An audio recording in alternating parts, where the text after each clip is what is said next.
13-year-old Hailey Dunn disappeared 2 days after Christmas in 2010, and the last person to see her alive was her mom's boyfriend, Sean Atkins. She vanished under highly suspicious circumstances. Her remains weren't found for more than 2 years later, and to this day, after 15 years, no one has been charged in regards to her murder. This is a photo that was taken 2 days before she vanished on Christmas. Hailey was said to be in good spirits. She was excited about her presence.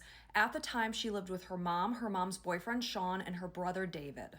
Her mom, Billie Jean, left for work at about 6 a.m. that Monday morning, and her brother David was at a sleepover. So the last time each of them had seen their sister or daughter was on the day before Sunday. Since both Sean and Billie Jean worked really early on Monday, starting their shifts at about 6 a.m., Hailey would have been the only one home at this point, and she was likely sleeping in since it was Christmas break.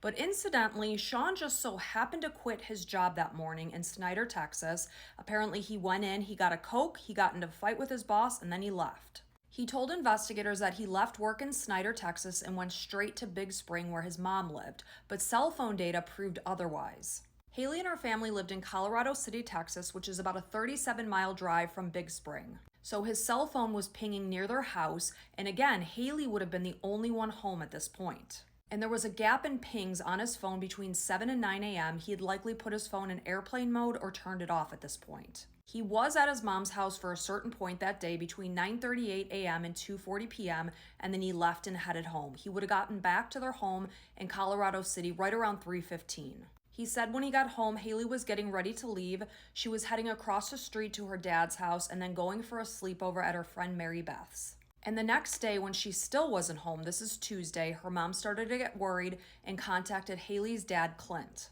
Not only did Hailey not make it to her dad's house, but when investigators spoke to her friend Mary Beth, she told them that they never had plans for a sleepover. And despite extensive searches, investigators weren't able to find Hailey for more than 2 years. It wasn't until March 16, 2013, when a man was out hunting for arrowheads out at Lake J.B. Thomas when he came upon human remains. Despite finding her remains, the years continued to go by and no one faced justice for murdering this innocent teenage girl. Finally, in June of 2021, a then 35-year-old Sean Atkins was arrested and charged for Hailey's murder. In June of 2023, after serving 2 years behind bars, Hailey's family got a bombshell when they learned that the case was being dismissed and Sean Atkins was a free man. The prosecution believes that additional investigation is needed before they can go to trial. The case was dismissed without prejudice, meaning that charges can be refiled at any time. Hailey was struck in the head with an unknown object which caused her death. She was kidnapped, she was taken against her will. Sean Atkins remains the primary suspect.